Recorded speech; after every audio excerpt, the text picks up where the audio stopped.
আসসালামু আলাইকুম এভরিওয়ান। তো আজকেও চলে আসছে নতুন একটা মিনি ব্লগ নিয়ে।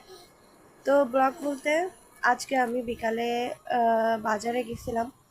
তো আমার জন্য কাপড় কিনতে, তো জামা কাপড় কিনতে।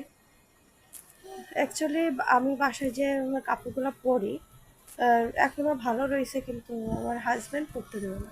মানে একটু রংটা অন্যরকম হয়ে গেছে, তো ও পরতে দেবে না। আর আমার আহ, বাসায় হোক আর এমনি হোক কোনো উঠানো কাপড় হোক না কেন, আহ, একটু যদি কাপড়ে এদিক ওদিক হয় তা সেটা আর পরতে দেয় না। তো ওই সারাদিন বলে বাদ দিলা না, তুমি বাদ দিলা না। আর তাই বলে এবার সেদিন মানে কাজ থেকে বাসায় আসার পর বলতেছে, চলো যে তোমার কয়টা থ্রি পিস কিনে দিই। তো তার জন্য গেছিলাম। আর এটা আপনারা ভাবতেই পারবেন না যে এই থ্রি পিসগুলো কত কমে কিনছি। তো এই থ্রি পিসগুলো দেখেন কতটা সুন্দর, আর কাপড়টাও যে একদম খারাপ তেমন না। বাসায় যেহেতু আমার বেশি দিন পরতে দেয় না একটা কাপড়, তো তার জন্য ভাবলাম যে বেশি দামিটা নেওয়ার কোনো দরকার নাই, কম দামের ভিতরেই দেখি আর কি। তো এই থ্রি পিসগুলো নিছি, খুবই ভালো খুবই ভালো। আর সবগুলা ওরই পছন্দের।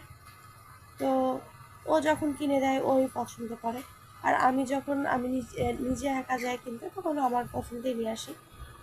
তো এগুলো সবই ওর পছন্দের, আর কাপড়গুলো খুবই ভালো। দুইটা হচ্ছে সুতির ভিতরে আর একটা হচ্ছে লিলেন।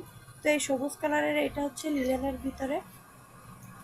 তো এই ড্রেসটা খুবই পছন্দ হয়েছে আমার। ভাবছিলাম যে তিনটা যখন নিয়ে আসছি, দুইটা পরবো। আর দুইটা নতুন বের করে নিয়েছি, তো পরতেছি। তো সেই দুইটা পরবো। আর একটা এটা তো একটু ভালো, তো এটা উঠায় রাখবো। কোথাও গেলে সুতি কাপড় তো একটা লাগে, নিয়ে যেতে হয়। তো সেরকম কয়দিন ব্যবহার করে তারপরে বাসায় পরে ফেলবো। তো আমার থ্রি পিসগুলো কেমন হয়েছে সবাই একটু জানাবেন কমেন্টে। আর আমার ভিডিওগুলো ভালো লাগলে লাইক করবেন, আর অবশ্যই চ্যানেলটা সাবস্ক্রাইব করবেন। আর যারা ইতিমধ্যে চ্যানেলটা সাবস্ক্রাইব করে দিয়েছেন তাদের জন্য অসংখ্য অসংখ্য ধন্যবাদ। তো আজকে এই পর্যন্ত। আসসালামু আলাইকুম, সবাই ভালো থাকবেন।